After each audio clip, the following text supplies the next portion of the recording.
स्वागत है आप सभी का। मैं हूं प्रीति सिंह। इस वक्त की अहम खबरों के साथ बुलेटिन की शुरुआत करेंगे, लेकिन उससे पहले बात कोविड महामारी से बचाव की।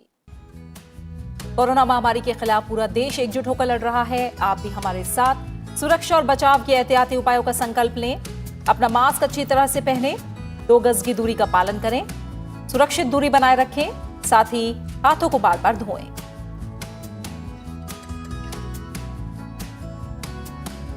और अब शुरुआत करते हैं मुख्य समाचारों के साथ। संसद के बजट सत्र के सिलसिले में प्रधानमंत्री नरेंद्र मोदी ने की सर्वदलीय बैठक। कहा, किसानों के मुद्दों का बातचीत से समाधान निकालने के लिए सरकार हमेशा तैयार। सत्र के सुचारू संचालन के लिए सभी दलों से की सहयोग की अपील।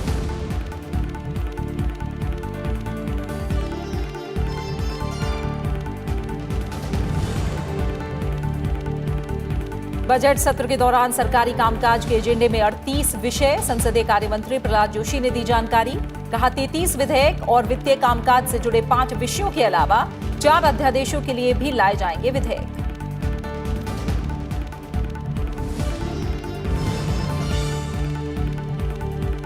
वित्त मंत्री निर्मला सीतारमण 1 फरवरी को सुबह 11 बजे लोकसभा में पेश करेंगे आम बजट। पेपरलेस बजट से जुड़े documents union budget mobile app के जरिए देख सकेंगे सांसद समेत सभी लोग। राज्यसभा टीवी पर दिन भर देखिए विशेष प्रसारण।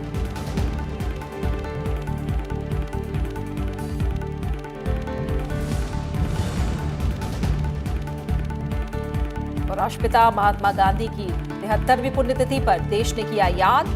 राजघाट में बापू की समाधि पर राष्ट्रपति, उपराष्ट्रपति और प्रधानमंत्री समेत कई हस्तियों ने दी श्रद्धांजलि। 30 जनवरी मार्ग पर भी सर्वधर्म प्रार्थना सभा का हुआ आयोजन।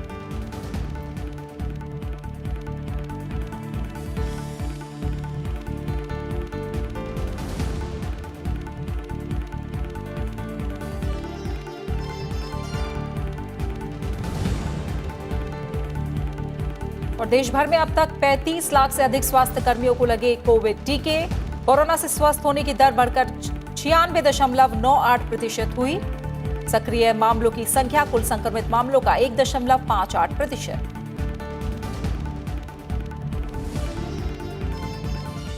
संसद के बजट सत्र के लिए बुलाई गई सर्वदलीय बैठक में प्रधानमंत्री नरेंद्र मोदी ने साफ किया कि कृषि सुधार कानून पर बातचीत के जरिए ही समाधान निकलेगा और सरकार खुले मन से बातचीत के लिए हमेशा तैयार है। उन्होंने कहा कि सरकार का रुख वैसा ही है जैसा 22 जनवरी को था और कृषि मंत्री की ओर से दिया गया प्रस्ताव अभी भी कायम है। उन्होंने सभी दलों से संसद की कार्यवाही के सुचारू संचालन के लिए सहयोग की अपील करते हुए कहा कि सरकार संसद में हर मुद्दे पर बहस के लिए तैयार है। छोटे दलों को ज्यादा वक्त मिले, इसके लिए प्रधानमंत्री ने बड़े दलों से सदन की कार्यवाही को बाधित होने से बचाने की अपील की। प्रधानमंत्री नरेंद्र मोदी की अध्यक्षता में शनिवार को सर्वदलीय बैठक हुई। इसमें प्रधानमंत्री नरेंद्र मोदी ने वीडियो कॉन्फ्रेंसिंग के जरिए सभी दलों के नेताओं से संसद के बजट सत्र में सरकार के विधायी कामकाज से जुड़े मुद्दों पर चर्चा की। बैठक में प्रधानमंत्री ने कहा कि सरकार कृषि सुधार कानून पर खुले मन से बातचीत से समाधान निकालने के लिए हमेशा तैयार है। प्रधानमंत्री ने जोर देकर कहा कि सरकार किसानों के एक फोन पर चर्चा के लिए तैयार है। उन्होंने कहा कि केंद्रीय कृषि मंत्री नरेंद्र तोमर ने जो प्रस्ताव दिया था, केंद्र सरकार आज भी उस पर बरकरार है। डिस्कशन के लिए, नेगोशिएशन के लिए 22nd 23rd को हमारा एग्रीकल्चरल मिनिस्टर श्री नरेंद्र सिंह तोमर जी ने जो उन्होंने ऑफर किया था, हम डिस्कशन के लिए तैयार है। अगर आप डिस्कशन फर्दर कंटिन्यू चाहते हैं तो मैं एक फ़ोन कॉल पे अवेलेबल हूँ। जो स्टेटमेंट जो उनको कम्युनिकेट किया गया था, दैट स्टिल स्टैंड्स गुड। बैठक में लगभग सभी दलों के सदस्यों ने हिस्सा लिया। प्रधानमंत्री ने सभी दलों से संसद के सुचारू संचालन में सहयोग की अपील की। उसमें ज़्यादा चर्चा लोकसभा में बिल के अलावा हो जाए, ये तो डिमांड अपोजिशन पार्टी ने की है और सरकार इसके लिए सहमत है। और फार्म बिल के बारे में वगैरह, फार्मर्स का इशू के बारे में चर्चा होना चाहिए, ये भी डिमांड उन्होंने रेज किया है, उसके लिए भी हम सहमत। माननीय प्रधानमंत्री जी ने कहा कि हम सब मिलके हम जो कंट्रीब्यूट कर सकते हैं उसके लिए सब मिल के प्रयास करना चाहिए। उसके लिए जो कुछ भी चर्चा आप करना चाहते हैं उसके लिए सरकार तैयार है। बैठक में छोटे दलों को ज्यादा वक्त देने का मुद्दा भी उठा। इस पर प्रधानमंत्री ने सहमति जताते हुए कहा कि ऐसा तभी मुमकिन होगा जब सभी दल मिलकर सदन में कार्यवाही में अवरोध पैदा नहीं होने दें। इसके लिए छोटे पार्टियों को समय ज़्यादा मिलना चाहिए, ये डिमांड किया। इसके लिए माननीय प्रधानमंत्री जी ने ये कहा। इसके लिए माननीय प्रधानमंत्री जी और सरकार सहमत है, लेकिन आप बड़े पार्टी इंक्लूडिंग बीजेपी, प्रधानमंत्री जी ने शब्द इस्तेमाल किया इंक्लूडिंग बीजेपी, आप सब बड़े पार्टी को ये कहिए आप कृपया डिसरप्शन मत करिए। डिसरप्शन से ज़्यादा नुकसान होता है छोटे पार्टियों को, इसलिए छोटे पार्टी को समय ज़्यादा मिलना चाहिए। इसके लिए भी सहमत है। शुक्रवार को लोकसभा अध्यक्ष ओम बिरला ने सर्वदलीय बैठक की थी और निचले सदन में कामकाज सुचारू तरीके से चलाने में सभी दलों से सहयोग मांगा था। सदन को सुचारू ढंग से चलाने के लिए सभी दलों ने लोकसभा अध्यक्ष को आश्वस्त किया था। वहीं राज्यसभा के सभापति एम वेंकैया नायडू ने रविवार को उच्च सदन के नेताओं के साथ सर्वदलीय बैठक बुलाई है। रविंद्र सिंह शोराण, राज्यसभा टीवी। संसद के बजट सत्र के दौरान सरकारी कामकाज के एजेंडे में 38 विषय शामिल हैं। इनमें 33 विधेयक और 5 वित्तीय कामकाज से जुड़े विषय शामिल हैं। संसदीय कार्य मंत्री प्रहलाद जोशी ने इसकी जानकारी दी। उन्होंने बताया कि पूरा बजट सत्र मूल रूप से केंद्रीय बजट 2021-22 से संबंधित वित्तीय कामकाज पर केंद्रित होगा। इसके साथ ही राष्ट्रपति के अभिभाषण पर धन्यवाद प्रस्ताव पर चर्चा, आवश्यक विधायी कार्य और अन्य कामकाज सत्र के दौरान होंगे। विधायी कामकाज के एजेंडे में जो विषय शामिल हैं उनमें 4 अध्यादेश की जगह लेने वाले विधेयक भी शामिल हैं। राष्ट्रपति के अभिभाषण से जुड़े धन्यवाद प्रस्ताव पर लोकसभा में 4 दिन चर्चा होगी। धन्यवाद प्रस्ताव पर निचले सदन में 2 से 5 फरवरी के बीच चर्चा होगी। 2021-22 का केंद्रीय बजट सोमवार 1 फरवरी को सुबह 11 बजे लोकसभा में पेश किया जाएगा। 29 जनवरी को राष्ट्रपति के अभिभाषण के साथ बजट सत्र की शुरुआत हुई थी। संसद का बजट सत्र 2 हिस्से में होना है। पहला हिस्सा 29 जनवरी से 15 फरवरी तक है और दूसरा हिस्सा 8 मार्च से 8 अप्रैल तक निर्धारित है।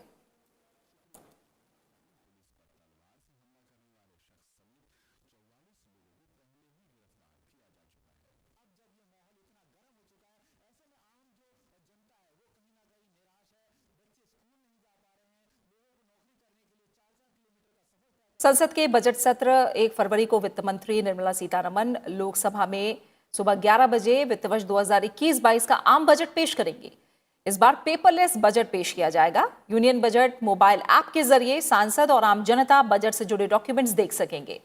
लोकसभा में आम बजट पेश होने के 1 घंटे बाद वित्त मंत्री निर्मला सीतारमण राज्यसभा में बजट की प्रति सभा पटल पर रखेंगी।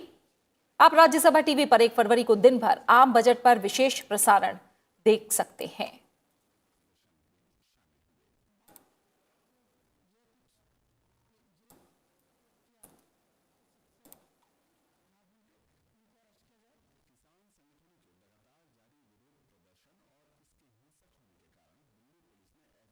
एनडीए की बैठक को संबोधित करते हुए प्रधानमंत्री नरेंद्र मोदी ने कहा कि कोरोना महामारी के बाद एक नई विश्व व्यवस्था आकार लेने वाली है और भारत को इस उभरती हुई नई विश्व व्यवस्था में एक बड़ी भूमिका निभानी है।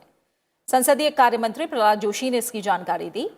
प्रधानमंत्री ने कहा कि ये दशक विश्व युद्ध के बाद के दशक की तरह ही बहुत महत्वपूर्ण है। पहले की तुलना में हम मूक दर्शक नहीं बनने जा रहे हैं और हम अपनी परंपराओं और वसुधैव कुटुंबकम के आदर्शों के आधार पर इस अवसर पर बढ़ेंगे।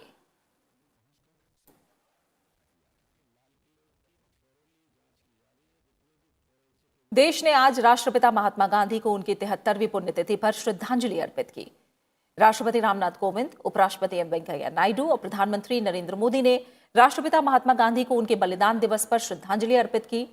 आज ही के दिन 1948 में महात्मा गांधी की गोली मारकर हत्या कर दी गई थी।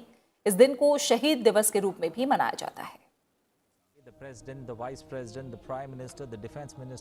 कृतज्ञ राष्ट्र आज राष्ट्रपिता महात्मा गांधी को याद कर रहा है।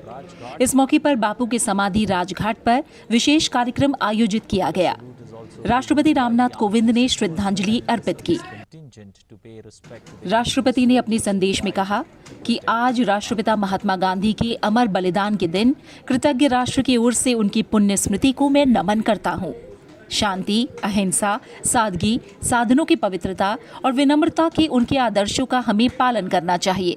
आइए हम उनके द्वारा दिखाए गए सत्य और प्रेम के मार्ग पर चलने का संकल्प लें। उपराष्ट्रपति एम वेंकैया नायडू ने राजघाट पर महात्मा गांधी को नमन किया। उन्होंने अपने संदेश में कहा है कि गांधी जी ने शांति, अहिंसा और आत्म बलिदान की अलख जगाई। उन्होंने कहा है कि गांधी जी ने अपने विचारों और कार्यों से विश्व पर अपनी अमिट छाप छोड़ी। प्रधानमंत्री नरेंद्र मोदी भी महात्मा गांधी की पुण्यतिथि पर सुबह राजघाट गए और राष्ट्रपिता को श्रद्धा सुमन अर्पित किए। प्रधानमंत्री ने कहा कि बापू के आदर्श आज भी करोड़ों लोगों को प्रेरणा देते हैं।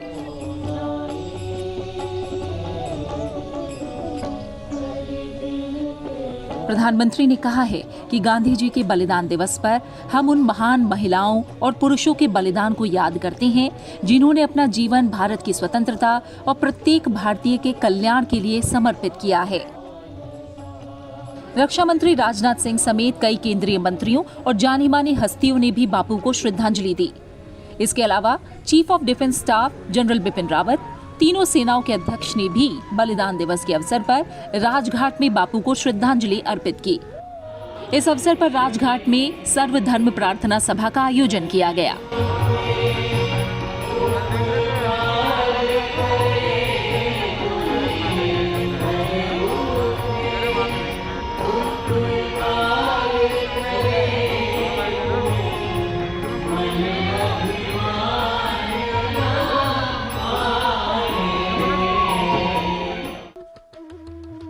गांधी जी की पुण्यतिथि पर देश भर में प्रार्थना सभाओं का आयोजन करके उन्हें श्रद्धांजलि दी गई और देश की आजादी में उनकी भूमिका को याद किया गया। मोहनदास करमचंद गांधी यानी महात्मा गांधी का जन्म 2 अक्टूबर 1869 को गुजरात के पोरबंदर में हुआ था। उन्होंने यूनिवर्सिटी कॉलेज ऑफ लंदन से कानून की पढ़ाई पूरी की। 1915 में दक्षिण अफ्रीका से भारत लौटे और 1917 में चंपारण सत्याग्रह से स्वतंत्रता आंदोलन में शामिल हो गए। 1920 में उन्होंने असहयोग आंदोलन, 1930 में सविनय अवज्ञा आंदोलन और दांडी से नमक सत्याग्रह की शुरुआत की। 1942 में उन्होंने करो या मरो के नारे के साथ भारत छोड़ो आंदोलन चलाया, जिसके चलते 15 अगस्त 1947 को देश को आजादी मिली। दुनिया को सत्य, अहिंसा और शांति की राह दिखाने वाले बापू की आज ही के दिन गोली मारकर हत्या कर दी गई थी। Bureau report, Rajya Sabha TV. Mahatma Gandhi की 73वीं पुण्यतिथि पर गांधी स्मृति में प्रार्थना सभा का आयोजन किया गया। उपराष्ट्रपति एम वेंकैया नायडू, प्रधानमंत्री नरेंद्र मोदी, लोकसभा अध्यक्ष ओम बिरला समेत कई गणमान्य व्यक्तियों ने गांधी स्मृति में आयोजित प्रार्थना सभा में भाग लिया। गांधी स्मृति पहुंचकर उपराष्ट्रपति और प्रधानमंत्री ने महात्मा गांधी को श्रद्धांजलि दी।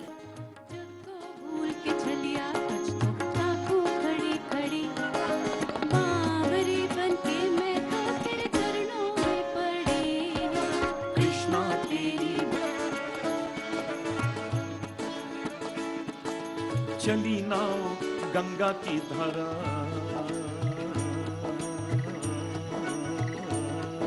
पति राघव राजा राम, पतित पावन सीता। प्रार्थना सभा में सभी धर्म के गुरुओं ने सर्वधर्म पाठ किया। महात्मा गांधी की 30 जनवरी 1948 को बिरला भवन में गोली मारकर हत्या कर दी गई थी। बिरला भवन का नाम बदलकर बाद में गांधी स्मृति कर दिया गया था। प्रकार तुम्हारा उजियाला मनुष्य के सामने।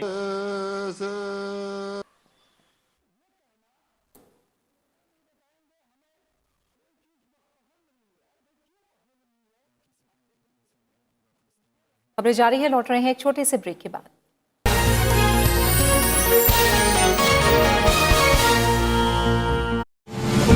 आइए कोरोना से लड़ने के लिए एकजुट हों। हमेशा याद रखें, मास्क जरूर पहनें, हाथ साफ करते रहें, 2 गज की दूरी रखें, याद रखें, जब तक दवाई नहीं तब तक ढिलाई नहीं।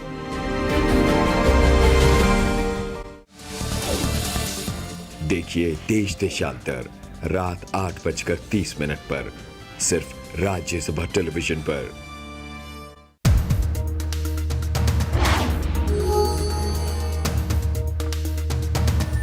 Do you know which act decriminalized attempted suicide by changing Section 309 of the IPC?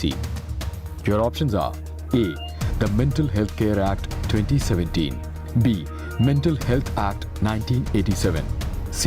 Persons with Disability Act 1995, and D. National Trust Act 1999. See the correct answer tonight at 9:30 p.m. only on Rajya Sabha Television.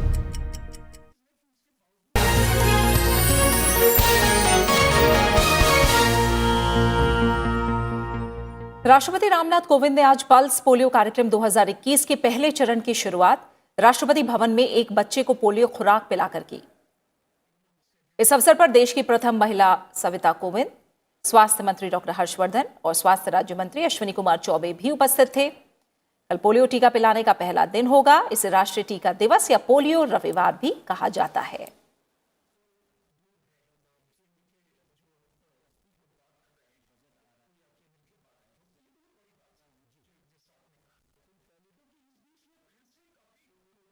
केंद्रीय स्वास्थ्य सचिव राजेश भूषण ने आज video conferencing के माध्यम से राज्यों और केंद्र शासित प्रदेशों के स्वास्थ्य सचिवों और एनएचएम-एमडी के साथ कोविड टीकाकरण की स्थिति की समीक्षा की। केंद्रीय स्वास्थ्य सचिव ने कोविड-19 टीकाकरण पर सभी राज्यों और केंद्र शासित प्रदेशों के शानदार प्रदर्शन की सराहना की। उन्होंने कहा कि भारत में 30 लाख से अधिक स्वास्थ्य कर्मियों का टीकाकरण किया जा चुका है, जो दुनिया के दूसरे देशों के मुकाबले काफी तेजी से जारी है। केंद्रीय स्वास्थ्य सचिव ने टीकाकरण का कवरेज बढ़ाने और टीकाकरण अभियान से जुड़े कई मुद्दों पर चर्चा की। प्रधानमंत्री नरेंद्र मोदी ने 2 सप्ताह पहले 16 जनवरी 2021 को दुनिया के सबसे बड़े कोविड-19 टीकाकरण कार्यक्रम की शुरुआत की थी।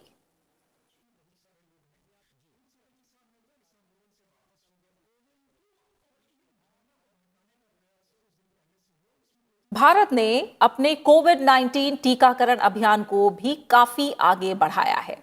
पिछले 2 दिनों से 5.7 लाख से अधिक लोगों को सफलतापूर्वक टीका लगाया गया है। कोविड-19 के खिलाफ देशव्यापी टीकाकरण अभियान के तहत 30 जनवरी 2021 को सुबह 8 बजे तक 35 लाख से अधिक लाभार्थियों का टीकाकरण हो चुका है।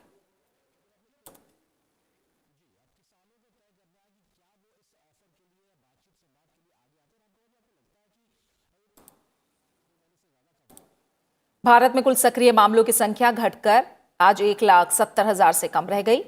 अब ये कुल संक्रमित मामलों का महज 1.58% है। कुल रिकवरी में लगातार हो रही वृद्धि के साथ भारत की रिकवरी दर लगभग 97% तक पहुंच गई है। भारत में रिकवरी दर वैश्विक स्तर पर सबसे अधिक है। अब तक 1,04,00,000 से अधिक लोग स्वस्थ हो चुके हैं।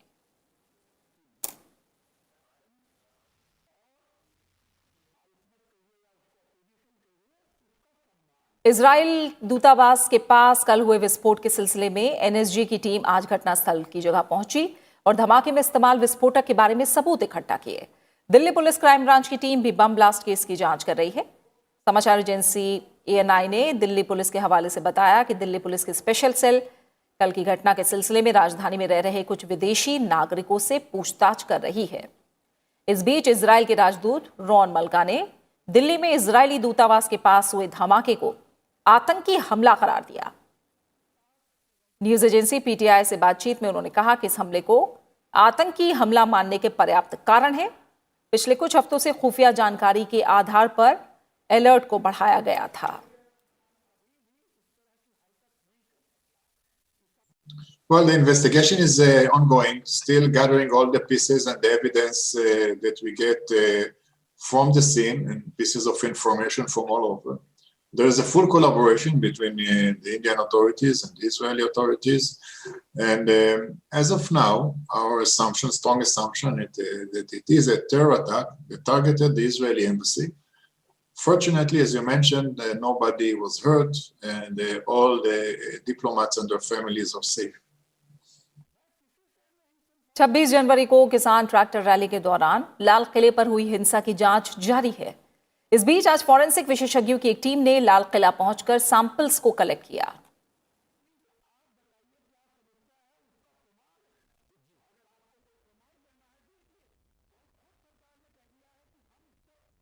वहीं किसान आंदोलन के दौरान 26 जनवरी के दौरान हिंसा को लेकर दिल्ली पुलिस ने कुल 38 एफआईआर दर्ज की हैं और इन मामलों में अब तक 84 लोगों को गिरफ्तार किया गया है।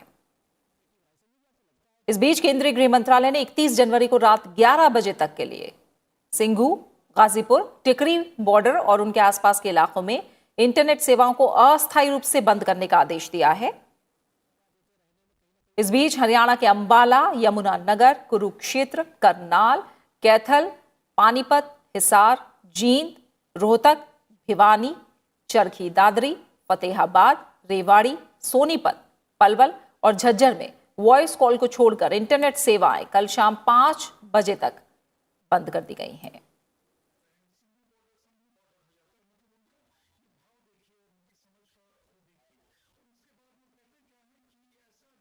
प्रधानमंत्री नरेंद्र मोदी कल आकाशवाणी पर मन की बात कार्यक्रम में लोगों के साथ अपने विचार साझा करेंगे। ये इस कार्यक्रम का 73वां संस्करण होगा। इसे आकाशवाणी और दूरदर्शन के पूरे नेटवर्क पर और AIR न्यूज की वेबसाइट www.newsonair.com और news on air mobile app पर भी प्रसारित किया जाएगा।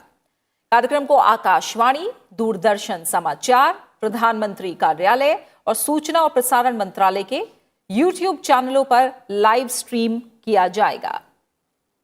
आप राज्यसभा टीवी पर भी सुबह 11 बजे इसका सीधा प्रसारण सुन सकते हैं।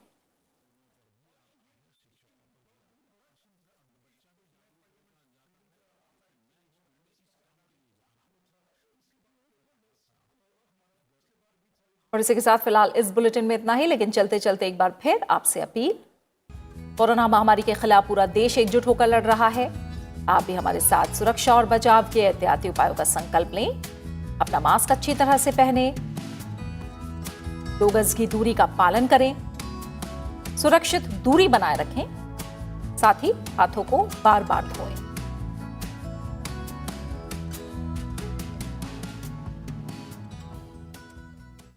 और इसी के साथ फिलहाल इस बुलेटिन में इतना ही। आप आगे देख सकते हैं हमारा खास कार्यक्रम देश देशांतर। नमस्कार।